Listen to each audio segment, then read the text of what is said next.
हम बात कर रहे हैं स्वतंत्रता के बारे में। भारतीय संविधान के अनुच्छेद 19 का जो समर्थन करते हैं। उदाहरण छवि और संदर्भों सहित वीडियो केवल मनोरंजन, सूचना और शैक्षिक उद्देश्य के लिए प्रदान किया गया है और चैनल किसी भी व्यक्ति वीडियो को बनाना प्रोत्साहित नहीं करता है। हमारा मकसद केवल समाज जागरूक। आज का टॉपिक दोस्तों मेरा थोड़ा सा अलग है। अलग नहीं, आज भी वुमेन के ऊपर ही है, लेकिन बहुत सारे लोगों के अंदर ये गलतफहमी होती है कि जो हमारे नबी थे वो लड़कियों को लाकर मतलब जो लूट कर लाते थे। मतलब कहने का मतलब वो ये तो नहीं कह सकते हम कि वो जंग में जीत कर लाते थे।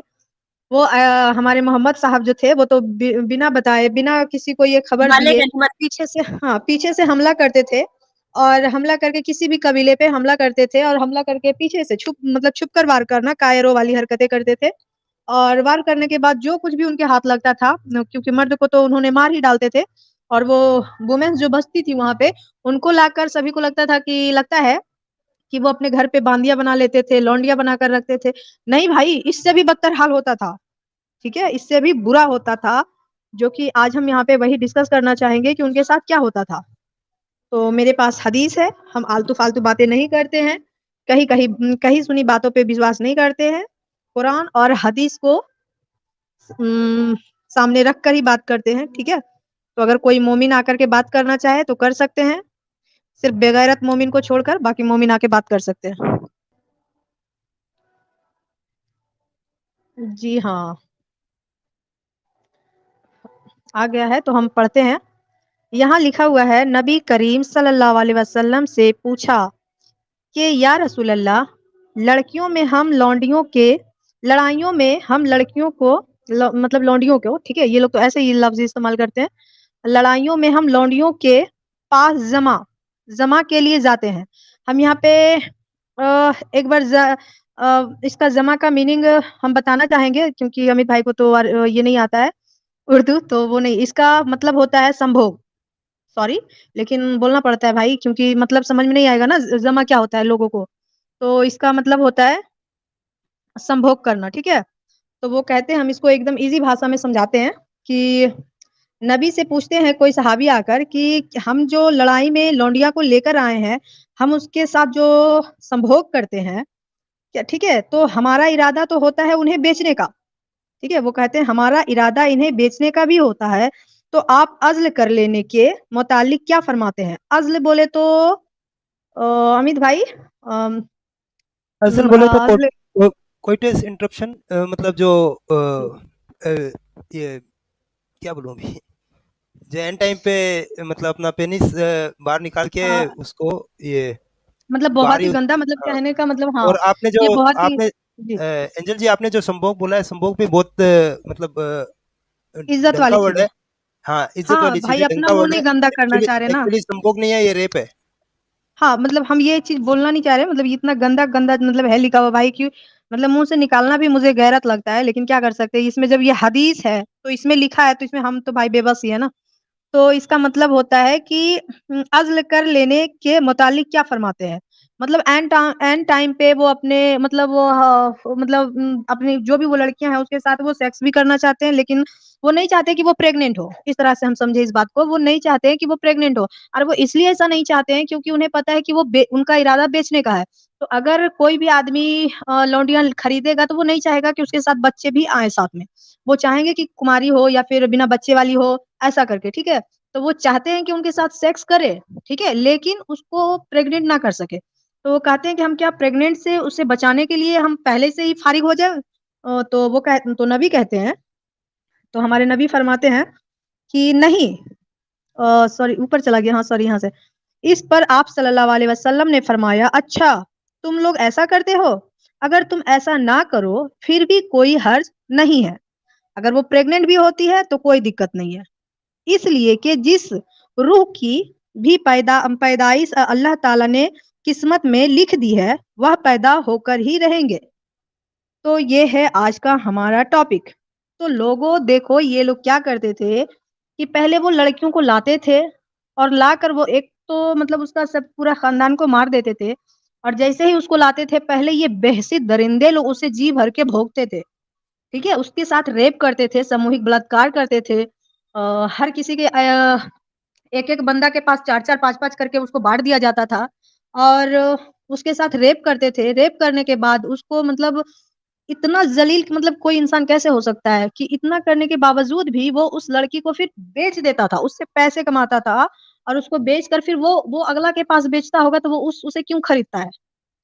ठीक है? तो आप ये समझिए कि उस टाइम गैर मोमिन यानी यहूदियों की क्या इज़्ज़त थी? क्या समझते थे ये मुसलमान? जो आज आकर ये कहते हैं कि हमने इस्लाम में हमारे नज़र में सब इक्वल है। हिंदू, मुस्लिम, सिख, ईसाई सारे इक्वल हैं। ये कहते हैं कि हमारे नज़र में औरतों की बहुत इज़्ज़त है।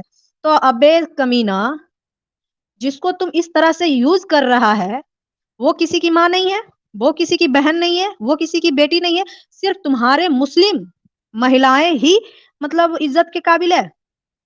हाँ, जो ये फेंकता है, ऐसे तो इसका मुस्लिमों के लिए भी कोई नहीं है, मुस्लिम वुमेन के लिए भी इसके अंदर कुछ नहीं है, लेकिन ये जो फेंकता है, फेंक पे ही हम थोड़ी-सी बात कर लेते हैं। ये जो कहता है कि हमारे इस्लाम में वुमेन्स को बहुत ही ज़्यादा इज़्ज़त दिया जाता है, बहुत ही ज़्यादा सम्मान मिलता है। तो हम इनसे ये कहना चाहते हैं, तो क्या उन लड़कियों की इज़्ज़त नहीं थी? क्या उनका कोई घर-द्वार नहीं था, उनका बाप-भाई नहीं था? आपने उनके फैमिली को मारा, उनको अनाथ कर दिया, उसके बाद आप उसको लाकर मतलब रेप कर रहे हैं, रेप करने के बाद भी आपका मन नहीं भरा, आप उसे बेच डाल रहे हैं। तो क्या क्या वो ये अल्लाह का ये जो सो कॉल है कि हम लड़कियों को इज़्ज़त देते हैं, जितना इज़्ज़त हमारे इस्लाम में है, उतना किसी भी मज़हब में नहीं है। तो एक जात के अंतर में आप क्या कर रहे हैं? सिर्फ़ इसलिए कि वो यहूदी है, आप मुस्लिम हैं। यहाँ तो भाई बात आती है कि हम औरतों की इज़्ज़त करते हैं, वो कुरान में रहता है कि हम महिलाओं का इज़्ज़त करते हैं, महिलाएँ। मतलब ये एक अलग ही संज्ञान आ गया कि ये महिलाएँ और एक पुरुष होते हैं। 2 जाति ध होते हैं, तो ये 2 चीज़ है।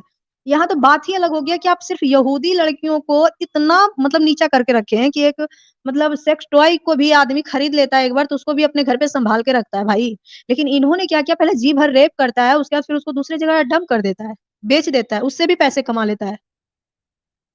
इसकी में क्या बोलते हैं, इसकी सोचने की क्षमता और इसकी समझने की औकात क्या है, ये चीज़ें जैसे-जैसे इस चीज़ों के बारे में जान रहे हैं इनके बारे में, मतलब सोच-सोच कर, पढ़-पढ़ कर के लगता है दिमाग फट जाएगा। ईमान से बता रहे हैं, मुझे बिल्कुल सच में नहीं पता था कि इतना गंद भरा पड़ा है कुरान और हदीस में। जो जितने अब मुसलमान इनको अच्छा मानते हैं ना, वो साले सारे हिजड़े हैं, पता है? ये बात नोट करो। मतलब बिल्कुल, हिजड़े बिल्कुल। भी अच्छे होते मत हैं, मतलब वो भी एक चीज़ को एक्सेप्ट कर लेते हैं, लेकिन ये लोग तो क्या बोलूँ, नामर्द बोल सकते हैं। हाँ, इनका ये सोच, ये कौन से मर्द हैं, ये कौन से मज़हब है जो ये एक तरफ तो कहते हैं कि हम औरतों की इज़्ज़त करते हैं, दूसरी तरफ ये औरतों को रेप करके बेच डालते हैं। तो तुम एक बात पे अमल करो ना, या तो कुरान हदीस पे अमल करो या तो फिर अपनी मनमौजी की बातों पे अमल करो, है ना? ये क्या है दोगलापनी कि एक एक वो अगर यहूदी है, गैर मोमिना है लड़कियाँ, तो फिर उसको इस नज़र से देखो। जैसे कि अभी हमारे पास भी बहुत सारे लोग होते हैं, जैसे मौलवी, मौलाना हो गया, वो इस तरह से बात रखते हैं कि जैसे कि तुम देख लो ख्वातीनो, जैसे कि तुम अपने चारों तरफ देख लो, गैर मोमिना क्या करती है, तुम अपने चारों तरफ देख लो, छोटी-छोटी कपड़े पहन कर के लोगों को रिझाती है। वो देखो लो दो मतलब उसके नज़र में आज भी मुसलमानों के नज़र में गैर मोमिन महिलाएँ गलत ही है। ठीक है? जो हमारे जितने भी लोग देख रहे हैं, जिसको लगता है कि हम एक साथ मतलब रह सकते हैं, वो मेरा रिस्पेक्ट करता है। लड़कियों को अगर ख़ास करके ये लगता है कि ये लड़का मेरा रिस्पेक्ट कर रहा है, हमसे प्यार कर रहा है, तो नहीं कर रहा है। क्योंकि तुम उसके नज़र में बस एक सेक्स टॉय हो, ठीक है? वो तुम्हें हमेशा इसी तरह से टारगेट करेगा और इसी तरह से तुम्हें मतलब बोलेगा कि वो देखो, अभी भी कितने मौलवी होते हैं ना, जो वो यही बोलते हैं कि वो देखो कैसी है लड़कियाँ, देखो तुम अपने आस-पास के उसको वो कैसे कपड़े पहनते हो, तुम क्या गैर मोमिन हो गई हो?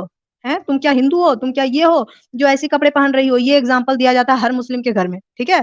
कि तुम जो इस तरह इस मतलब इसका क्या मतलब है?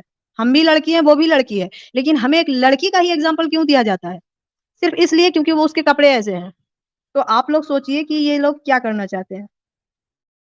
जी, तो हमारे आज के टॉपिक पे आप क्या कहेंगे? हमारी रब्बानी जी और हमारे अमित भाई? जी, ये तो इस्लाम की खूबसूरती है। इन्होंने जितनी भी जंग की है उसमें यही लोंडियाँ पकड़-पकड़ के यही सब काम किए हैं। Beauty of Islam. Beauty of Islam. जी। और आज भी है भाई, ये चीज़ें आज भी है ना, आज भी बहुत सारे मुफ्ती, मौलाना एग्ज़ाम्पल वो क्या देता है? जब वो अपनी लड़कियों को, मोमिन महिलाओं को समझाने की कोशिश करता है, तो वो एग्ज़ाम्पल क्या देता है ना? कि तुम किसके जैसी बनना चाहती हो? अरे भाई काफिरों देना है जैसी। तो हाँ, देना है एग्ज़ाम्पल तो ऐसे चीज़ों का दो ना जो इंसानियत से परे हो। तुम तो एक लड़की को लड़की से कंप्रोमाइज़ करा रहे हो, तुम एग्ज़ाम्पल देते हो लड़की को लड़की का।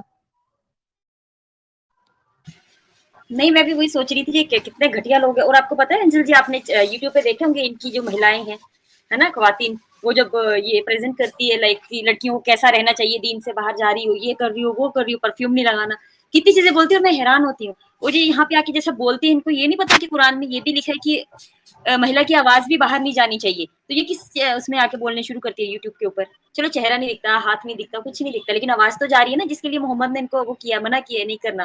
और यूट्यूब पे कितने लोग सुनते बिल्कुल होंगे इनकी आवाज। बिल्कुल।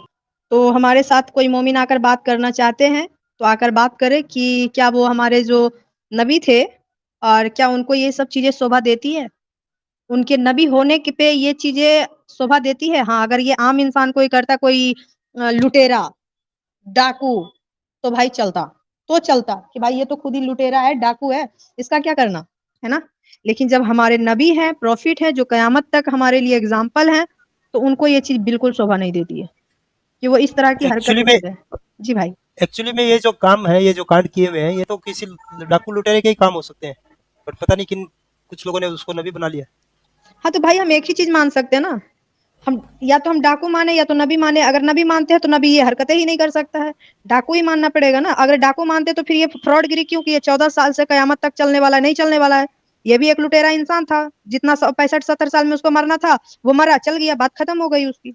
आगे हमें उस पर कुछ बोलना ही नहीं है ना। एक चीज बोलेंगे, या तो नबी या तो लुटेरा। बिल्कुल। समझ जी क्या लेंगे। बोल रही है? मुझे बोलो ये हदीस की रिवायत दिखाओ। रिवायत क्या दिखानी है? बहन सही बुखारी है, जो गलत हो ही नहीं सकती। आपके सारे स्कॉलरों हाँ, ने सही करार किया हुआ है, इसमें कुछ गलत नहीं है। सही अल बुखारी का है, आप चेक कर लीजिए ना। सही अल बुखारी सेल एंड ट्रेड, हदीस नंबर 2229। ये इंटरनेशनल नंबरिंग वगैरह ये रही सारी। वॉल्यूम 3 बुक 34 हदीस 432।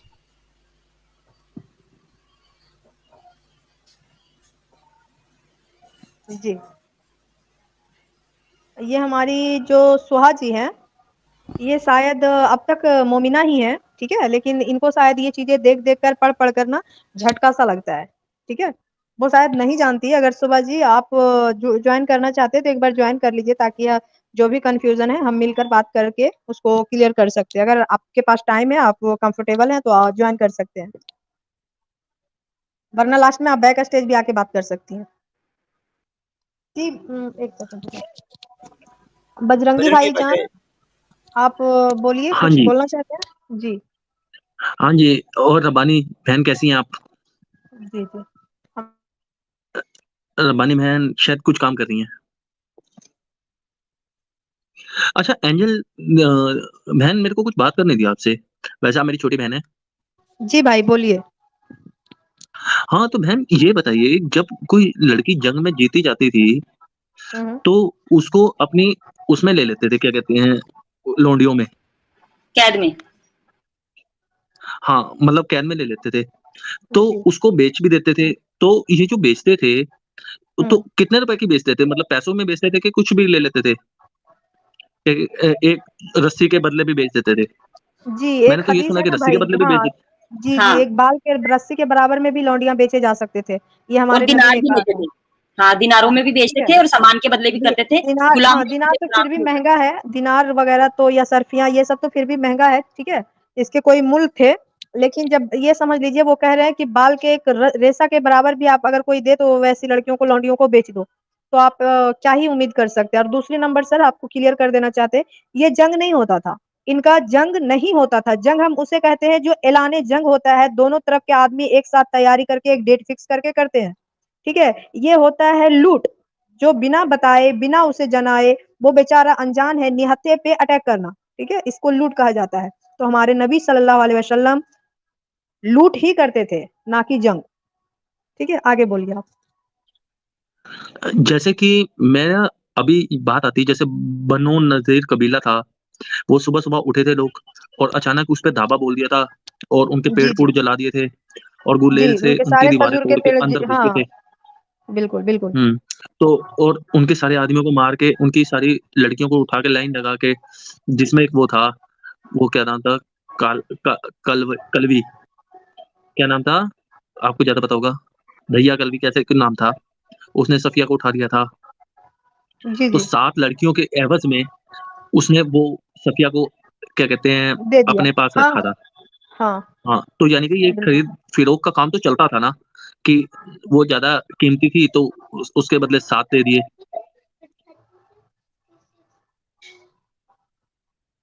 कि नहीं? हाँ, हाँ, ठीक है लिखो। हाँ यही जी, है। जी, बिल्कुल। हुँ, हाँ, यही करते थे ना, तो वही तो कह रहे सर कि ये जंग नहीं करते थे ना। जंग अगर किसी से किया हाँ, जाए तो ठीक है, बराबरी के अगर नहीं होगा, तो कम से कम ये तो आदमी को खुशी होगी कि हमने भी हाथ-पैर चलाए हैं, है ना? हमने लड़ा है। लेकिन ये क्या हुई बात कि आप पीछे से जाके हमला कर दें, वो निहत्थे लोगों पे और फिर उसको ये साबित कर दें कि हमने जंग में जीता है। ये क्या बात है भाई? हाँ, कायरता दिखाते हो और फिर कहते हो कि हमने जंग में जीता है। अभी कोई मोमिन आकर इस बात को सही या गलत करेगा ही नहीं क्योंकि उसको पता है कि सामने जो कुछ भी रखा है वो चीज़ें लिखी बातें सही है, लेकिन वो जो हुआ है उस टाइम वो बहुत ही गलत है ना? और आज भी मैं लोगों के इतने दिनों के बाद भी सर ये नज़रिया है मोमिनों के अंदर कि वो हमेशा गैर मोमिन महिलाओं को गलत ही नज़र से देखता है, ठीक है? वो कभी उसको रिस्पेक्ट या इज़्ज़त नहीं दे सकता है, कभी नहीं दे सकता है। जी, हाँ, बिल्कुल अगर आज भी अगर कोई औरत जैसे कि मोमिन है और वो क्या कहते हैं किसी मैरिज में थोड़ा अलग मतलब डिफरेंट कपड़े पहन के चली जाए, तो उसे कहते हैं कि ये तो हिंदू हो गई है या ये क्रिश्चियन हो बिल्कुल। गई है। हुँ, तो उसको मतलब यानी कि वो ये नहीं कहते कि अगर हमने किसी चीज़ को गलत कहना है, तो हम ये कहेंगे कि जानवर की तरह लग रहा है जब अगर हम किसी भी और मज़हब के साथ उसको कंपैरिज़न कर रहे हैं, तो इसका मतलब हम उस मज़हब को टुच्चा मानते हैं, छोटा मानते हैं। बिल्कुल, ये बिल्कुल। एक ऑटोमैटिक सिद्ध होती है बात।